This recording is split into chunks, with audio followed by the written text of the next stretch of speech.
Hello everyone, welcome to arrows healthy life style. இன்றைக்கி நம்ம ரொம்பவே ஹெல்த்தியான நம்மளோட போனை ஸ்ட்ரென்தன் பண்ணக்கூடிய ஒரு ரெசிபி தாங்க பார்க்க போகிறோம். வாங்க எப்படி பண்ணுறதுன்னு பார்க்கலாம். இதுக்கு நான் இன்றைக்கி பிரண்டை தாங்க எடுத்திருக்கேன். பிரண்டை எல்லாத்துக்குமே மேக்ஸிமம் தெரிஞ்சிருக்கும். இதை இப்படி தாங்க க்ளீன் பண்ணும். இதில் கால்சியம் சத்து நிறைய இருக்குங்க. அதுவும் இல்லாமல் லேடிஸ்க்கு பீரியட்ஸ் ப்ராப்ளம் இன்றைக்கி எல்லாத்துக்குமே இருக்குது.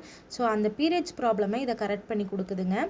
இன்னொன்று, இது வந்து மந்த்லி ட்வைஸ் அந்த மாதிரி எடுத்துக்கோங்க. இது வந்து வெயில் காலத்துக்கு இதை எடுக்க வேண்டாம், இது ஹீட்டு, அதனால தான் மந்த்லி ட்வைஸ் எடுத்துக்கோங்க. குளிர்காலமாக பார்த்து எடுத்துட்டிங்கன்னா ரொம்பவே நல்லது.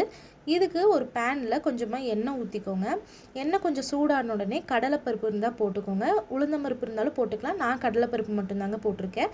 நல்லா ரோஸ்ட் ஆன உடனே வரமிளகா ஒரு 5 போட்டுக்கோங்க. நான் வந்து காரத்துக்கு ஏற்ற மாதிரி போட்டிருக்கேன். உங்களுக்கு எவ்வளோ மிளகாய் யூஸ் ஆகுமோ அந்தளவுக்கு நீங்கள் காரத்தன்மை பொறுத்து போட்டுக்கலாம். கொஞ்சமாக கருவேப்பிலை, ஒரு 5-6 பல் பூண்டு போட்டுக்கோங்க. பூண்டு தாங்க இதுக்கு மெயின் டேஸ்ட்டே கொடுக்கும்.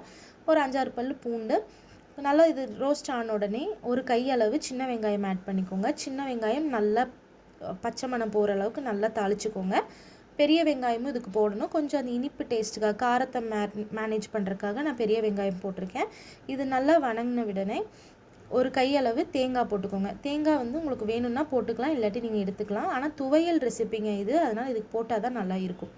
நல்லா வணங்கினோடனே பிரண்டையை இந்த மாதிரி க்ளீன் பண்ணி வச்சு நல்லா கழுவிட்டு அதையும் உள்ளே போட்டு நல்லா வந்து தாளித்து விட்டுருங்க. பச்சை வாசம் போகணும். பிரண்டை வந்து வாசம் ஒரு மாதிரி தான் இருக்கும், ஆனால் நம்ம தாளிக்க தான் அந்த ஸ்மெல்லு போகும்.